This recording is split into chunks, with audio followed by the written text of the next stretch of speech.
रहीम अस्सलाम वालेकुम। 9th class exercise 6.2 question number 1 का सेकंड पार्ट।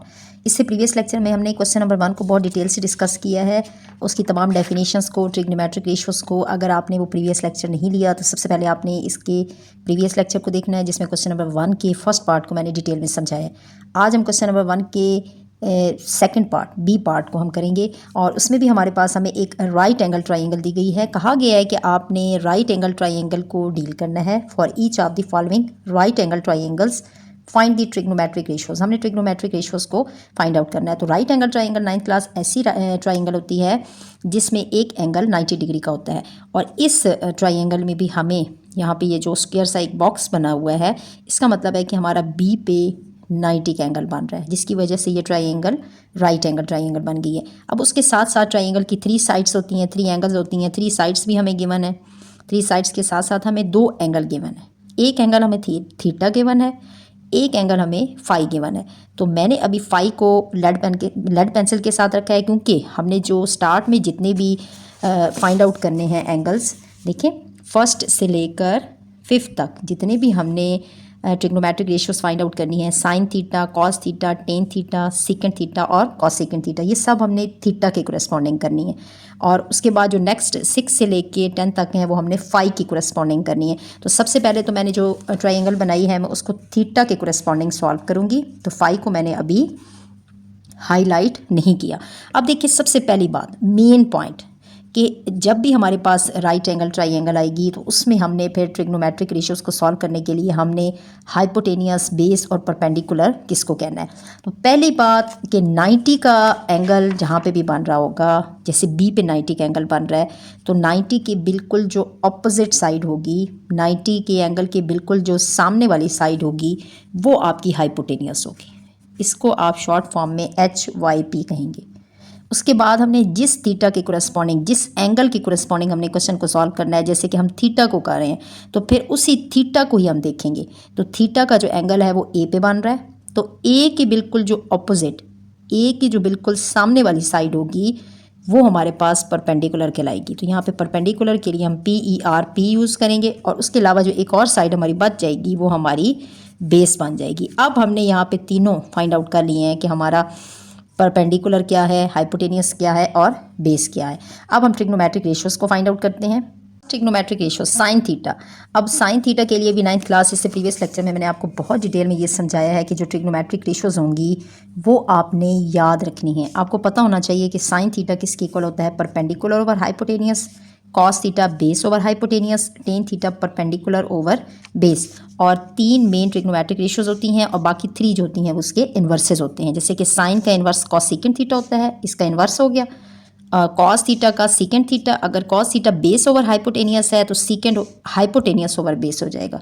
इसी तरह टेन का जो इन्वर्स होगा वो कॉट थीटा होगा। तो आपको मेन 3 ट्रिग्नोमेट्रिक रेशियोज़ को याद रखना है। तो देखिए फर्स्ट ट्रिग्नोमेट्रिक रेशियोज़, फर्स्ट हमारे पास है g sine theta. Sine theta equal होता है परपेंडिकुलर ओवर हाइपोटेनियस। तो यहाँ पे हम फॉर्मूला लगाएंगे sine theta which is equal to perpendicular over hypotenuse. और हमें परपेंडिकुलर हमारे पास है जी 8, हाइपोटेनियस है हमारे पास 17। तो यहाँ पे हम लिख देंगे 8/17। पहली ट्रिग्नोमेट्रिक रेशियो हमने फाइंड आउट कर ली है। अब सेकंड ट्रिग्नोमेट्रिक रेशियो है जी हमारे पास कॉस थीटा, और कॉस थीटा इक्वल होता है बेस ओवर हाइपोटेनियस। तो यहाँ पे हम लिखेंगे बेस ओवर हाइपोटेनियस। तो बेस है हमारे पास जी 15 और हाइपोटेनियस है हमारे पास 17। तो हम इसको लिखेंगे जी 15/17। थर्ड ट्रिग्नोमेट्रिक रेशियोज है हमारे पास जी टेन थीटा, और टेन थीटा हमारे पास इक्वल होता है परपेंडिकुलर ओवर बेस। तो यहाँ पे हम लिखेंगे परपेंडिकुलर ओवर बेस। तो परपेंडिकुलर की वैल्यू जी हमारे पास है 8 और बेस की वैल्यू है 15। तो यहाँ पे हमारी जो फ्रैक्शन आ जाएगी वो 8/15 आ जाएगी tan theta. Fourth trigonometric ratios है जी सीकेंड थीटा। तो सीकेंड थीटा इन्वर्स होता है जी कॉस थीटा का। तो सीकेंड थीटा किसकी इक्वल होगा, अगर कॉस है बेस ओवर हाइपोटेनियस तो सीकेंड थीटा होगा जी हाइपोटेनियस ओवर बेस। तो यहाँ पे हमारे पास वैल्यू आ जाएगी 17/15। अब कॉस सीकेंड थीटा इन्वर्स होता है साइन थीटा का। साइन थीटा है परपेंडिकुलर ओवर हाइपोटेनियस, तो कोसेकेंट थीटा होगा हमारे पास हाइपोटेनियस ओवर परपेंडिकुलर। तो हमारे पास वैल्यू आ जाएगी जी 17/8। तो ये हमने टोटल इनमें से 5 ट्रिग्नोमेट्रिक रेशियोज फाइंड आउट की हैं और ये 5 ट्रिग्नोमेट्रिक रेशियोज थीटा के कोरस्पॉन्डिंग करनी है। बाकी जो ट्रिग्नोमेट्रिक रेशियोज हमने फाइंड आउट करनी है ना, वो हमने फाई की कोरस्पॉन्डिंग करनी है, ठीक है ना। अब फाई को मैंने प्रोमिनेंट की है, मतलब उसको मार्कर से की है, और जो थीटा हमने डिस्कस नहीं करना, ठीक है। तो थीटा को मैंने ज़्यादा हाईलाइट नहीं किया। सेम वही फिगर है, उसी फिगर में 90 का एंगल अपनी जगह पे रहेगा। 9th क्लास 90 के बिल्कुल जो सामने वाली साइड होगी वो हमारी हाइपोटेनियस कहलाएगी, और हाइपोटेनियस जो है वो आपकी सेम रहेगी, वो चेंज नहीं होगी, ठीक है ना, क्योंकि वो 90 के सामने वाली साइड है तो वो फिक्स रहेगी। चेंज वो चीज़ होगी जिसकी कोरस्पॉन्डिंग आप, जिस एंगल के कोरस्पॉन्डिंग आप काम कर रहे हैं। जैसे कि पहले हम थीटा की कोरस्पॉन्डिंग कर रहे थे, थीटा के सामने वाली साइड को हमने परपेंडिकुलर कहा था, बट अब हमने फाई की कोरस्पॉन्डिंग ट्रिग्नोमेट्रिक रेशियोज निकालनी है। तो अब हम फाई के सामने वाली साइड, फाई के ऑपोजिट जो साइड होगी, इसको हम परपेंडिकुलर कहेंगे, और इस बाकी जो एक हमारी साइड बच जाएगी उसको हम बेस कह देंगे। आप अगर चाहें तो मैंने यहाँ पे जो डायग्राम है वो दोबारा से बनाई है ताकि आपको कन्फ्यूजन ना हो, और आप डायग्राम दोबारा भी बना सकते हैं। अगर उसी डायग्राम में भी आप करना चाहें, इजीली उसको समझ सकते हैं, तो उसमें फिर आपकी परपेंडिकुलर और बेस जो है वो आपस में इंटरचेंज होंगे। थीटा के कोरस्पॉन्डिंग ये परपेंडिकुलर और ये बेस, और फाई की कोरस्पॉन्डिंग ये परपेंडिकुलर और ये बेस। हाइपोटेनियस आपकी फिक्स रहेगी, ठीक है। बट बेहतर यही है कि आप डायग्राम दोबारा से बना लें। अच्छा, अब हमने पहली जो ट्रिग्नोमेट्रिक रेशियो फाइंड आउट करनी है फाई की कोरस्पॉन्डिंग, वो है जी कॉट फाई। अब कॉट हमारा जो इन्वर्स होता है जी वो टेन का। तो देखिए नीचे वाले स्टेप में 7th पार्ट में टेन फाई भी है, तो पहले टेन निकाल लेते हैं। तो टेन फाई इक्वल होता है, टेन हमारे पास होता है जी परपेंडिकुलर ओवर बेस। तो टेन का परपेंडिकुलर ओवर बेस में हम क्या आ जाएगा जी, परपेंडिकुलर अब हमारा 15 है और बेस अब हमारी 8 है, तो परपेंडिकुलर ओवर बेस 15/8। तो देखिए कॉट इन्वर्स होता है टेन का, तो अगर टेन है परपेंडिकुलर ओवर बेस तो कॉट आ जाएगा base over perpendicular, base over perpendicular. तो बेस ओवर परपेंडिकुलर ये 15/8 है, तो ये आपके पास आ जाएगा 8/15। अब इसके बाद कोसेकेंट फाई। तो कोसेकेंट इन्वर्स होता है साइन का, तो साइन होता है परपेंडिकुलर ओवर हाइपोटेनियस, तो कोसेकेंट होगा हाइपोटेनियस ओवर परपेंडिकुलर। और हाइपोटेनियस ओवर हाइपोटेनियस हमारे पास 17 है और परपेंडिकुलर हमारे पास 15 है। इसके बाद अब हमारे पास है जी सीकेंट फाई। सीकेंट इन्वर्स होता है कॉज का, तो कॉज इक्वल होता है हमारे पास बेस ओवर हाइपोटेनियस, तो सीकेंट होगा hypotenuse over base. Hypotenuse over base किसकी इक्वल आ जाएगा, हाइपोटेनियस है हमारे पास 17 और बेस है हमारे पास 8। इसके बाद है हमारे पास कॉज फाई, तो कॉज इक्वल होता है जी बेस ओवर हाइपोटेनियस, तो सेम वही हम बेस ओवर हाइपोटेनियस, तो बेस है हमारे पास जी 8 और हाइपोटेनियस है हमारे पास 17। ये कॉज 8/17, तो इसका इन्वर्स सीकेंट 17/8। तो इसी तरह से आपने ट्रिग्नोमेट्रिक रेशियोज निकाल लेनी है, कोई मुश्किल नहीं है। बस आपने इस बात का ख्याल रखना है कि किस एंगल की कोरस्पॉन्डिंग हमने ट्रिग्नोमेट्रिक रेशियो को फाइंड आउट करना है। 1 सी पार्ट। अब देखिए सी पार्ट में भी हमें एक राइट एंगल ट्राइंगल दी गई है, इसका एक एंगल 90 डिग्री का है, बी पे 90 का एंगल बन रहा है। ये जो स्क्वायर सा एक बॉक्स बना हुआ है, इसका मतलब है कि बी पे 90 का एंगल है। अब बी के बिल्कुल सामने वाली जो साइड होगी उसको तो आपने कह देना है फ़ौरन से कि ये हाइपोटेनियस है, ठीक है।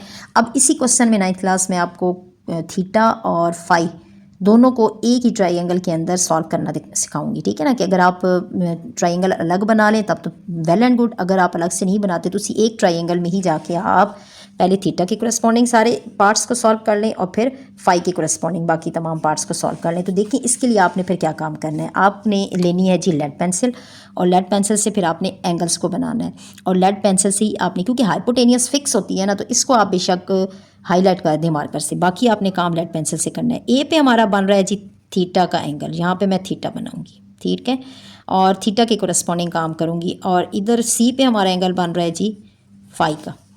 अब जब भी थीटा और फाई की कोरस्पॉन्डिंग हम काम करेंगे तो हमारी परपेंडिकुलर और बेस आपस में इंटरचेंज होंगे। तो पहले जब मैं थीटा को डील करूंगी तो मैं ऐसा करती हूँ कि थीटा के सामने वाली साइड, थीटा के ऑपोजिट साइड को मैं परपेंडिकुलर कहूँगी, और जो एक साइड आपकी बच जाएगी ये आपकी बेस बनेगी। ठीक है। अब आप आ जाएंगे अपनी ट्रिग्नोमेट्रिक रेशियोज़ की तरफ। ट्रिग्नोमेट्रिक रेशियोज़ हमारे पास हैं जी। पहली ट्रिग्नोमेट्रिक रेशियो साइन थीटा, तो साइन आपके पास इक्वल होता है जी परपेंडिकुलर ओवर हाइपोटेनियस। आपने जस्ट फार्मूला लगाते जाना है और उसकी वैल्यूज़ को पुट करते जाना है। परपेंडिकुलर ओवर हाइपोटेनियस, परपेंडिकुलर है हमारे पास जी 5 और हाइपोटेनियस है 13, तो आंसर आ जाएगा वेरी सिंपल 5/13। नेक्स्ट है हमारे पास जी कॉस थीटा। कॉस हमारे पास इक्वल होता है बेस ओवर हाइपोटेनियस, तो यहाँ पे मैं फार्मूला लगा दूंगी बेस ओवर हाइपोटेनियस, और बेस की वैल्यू है जी मेरे पास 12 और हाइपोटेनियस की 13, तो यहाँ पे आंसर आ जाएगा 12/13। नेक्स्ट हमारे पास है जी टेन थीटा, तो टेन थीटा हमारे पास इक्वल होता है परपेंडिकुलर ओवर बेस, तो परपेंडिकुलर ओवर बेस किसकी इक्वल है जी, परपेंडिकुलर है 5 और बेस है 12, तो यहाँ पे मैं लिखूँगी 5/12। इसके बाद नेक्स्ट फोर्थ पार्ट है जी सीकेंड थीटा, तो सीकेंड इन्वर्स होता है कॉस का। अगर कॉस को मैं लगा रही हूँ बेस ओवर हाइपोटेनियस, तो सीकेंड को मैं लगाऊंगी हाइपोटेनियस ओवर बेस, तो हाइपोटेनियस ओवर बेस किसकी इक्वल होगी जी 13/12। फिफ्थ पार्ट है जी कॉसेकेंड थीटा, तो कॉसेकेंड हमारे पास इन्वर्स होता है साइन का, तो साइन को मैं अगर लगा रही हूँ परपेंडिकुलर ओवर हाइपोटेनियस, तो कॉसेकेंड को मैं लगाऊंगी हाइपोटेनियस ओवर परपेंडिकुलर। ठीक है, तो हाइपोटेनियस हमारे पास आ जाएगी जी 13 और परपेंडिकुलर आ जाएगा 5। अच्छा, नेक्स्ट है हमारे पास जी कॉट फाई। अब फाई की कोरस्पॉन्डिंग हम डील कर रहे हैं, तो थीटा के जितने पार्ट्स थे वो हमने सॉल्व कर लिया। अब जब आपने फाई पे जाना है तो इस बात का ख्याल रखना है 9th क्लास डियर स्टूडेंट्स कि आपने फिर उन्हीं परपेंडिकुलर और बेस को डील करके फाई की कोरस्पॉन्डिंग कॉट टेन ये नहीं निकाल लेने, आपने फिर थीटा को चेंज करके इन टर्म्स ऑफ फाई में आपने परपेंडिकुलर और बेस को लेके जाना है। अब चूँकि मैंने फाई को डिस्कस करना है, तो मैं क्या करूँगी कि चूँकि 90 के सामने वाली साइड तो हाइपोटेनियस है, वो तो फिक्स रहेगी, तो मुझे फाई को डील करना है। तो फाई की ऑपोजिट जो साइड है और जो बाकी जो थर्ड साइड है वो आपस में इंटरचेंज होंगी। तो वो इंटरचेंज कैसे होंगी कि देखें, फाई के ऑपोजिट साइड, ठीक है, फाई की बिल्कुल जो ऑपोजिट साइड है वो आपकी परपेंडिकुलर बनेगी। ठीक है, और जो एक साइड आपकी बच जाएगी ये आपकी बेस बन जाएगी। ठीक है, अब आपने क्या करना है कि अब आप फाई को डील करेंगे, तो जैसे कॉट फाई है मेरे पास, तो कॉट इन्वर्स होता है जी टेन का, तो टेन इक्वल होता है परपेंडिकुलर ओवर बेस, तो कॉट इक्वल होगा जी बेस ओवर परपेंडिकुलर। ठीक है, तो बेस ओवर परपेंडिकुलर, अब आपने देखना है कि बेस क्या है मेरी 5 और परपेंडिकुलर 12, बेस ओवर परपेंडिकुलर 5/12। इसके बाद नेक्स्ट पार्ट है टेन फाई, तो टेन इसी कॉट टेन का इन्वर्स होता है, दोनों एक दूसरे के इन्वर्सेज हैं। तो कॉट को मैं लगा रही हूँ अगर बेस ओवर परपेंडिकुलर, तो टेन को मैं लगाऊंगी सेम वही perpendicular over base, perpendicular over base. अब परपेंडिकुलर ओवर बेस क्या आ जाएगा, यही वैल्यू उलट जाएगी 12/5।